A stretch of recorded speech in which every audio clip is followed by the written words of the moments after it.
Боротися разом. Родичі ув'язнених кримських татар, адвокати та громадські активісти зібралися на щомісячну зустріч Кримської солідарності. На ній захисники політв'язнів розповіли останні подробиці справ своїх підзахисних, а родичам ув'язнених подарували паперові квіти та листівки. Як відбулася зустріч, подробиці далі в сюжеті. Часті та вимушені поїздки в Росію. Вже місяць в Ростові-на-Дону та по всій Ростовській області тримають арештованих після масових облав 27 березня кримських татар. Активісти долають тисячі кілометрів, щоб відвести незаконно ув'язненим передачі від співвітчизників. І вже з усіма ними вдалося побачитись адвокатам. Захисники дізналися про самопочуття, умови утримання та узгодили тактику захисту. Практично кожен адвокат посетив свого підзахисного в Ростові, узнал о его самочувствии, о состоянии, в каких условиях он содержится и все остальное.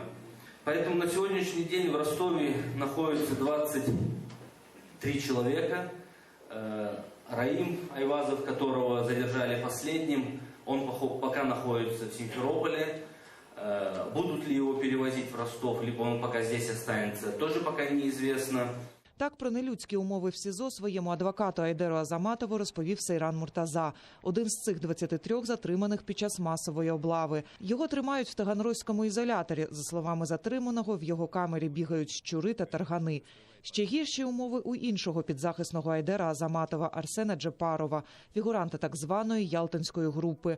Його тримають у камері з ВІЛ-позитивними та хворими на туберкульоз. У Арсена Джепарова были и есть проблемы со здоровьем, но к тем проблемам, которые у него были, добавилась еще та проблема, что его содержат с людьми, у которых имеются тяжелые заболевания. В активну фазу перейшли судові засідання у так званій справі про тероризм щодо першої сімферопольської групи. Теймура та Узаїра Абдулаєвих, Еміля Джемаденова, Рустема Ісмаїлова та Айдера Саледінова також тримають у російському Ростові. Їм закидають наміри повалити існуючий в Росії режим та участь у забороненій Кремлем організації Хізбут-Тахрір. Адвокати розповіли, що сторона обвинувачення вже закінчила представляти свої докази.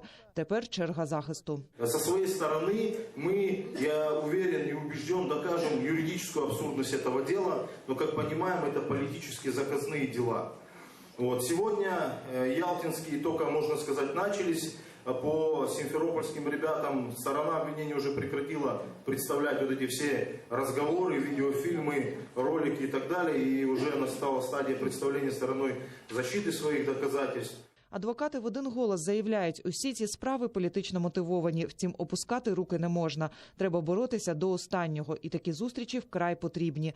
Всі присутні підписали листівки з фотографіями політв'язнів, висловили підтримку їхнім родинам та прочитали дуа. Ріана Алієва, Заман, АТР.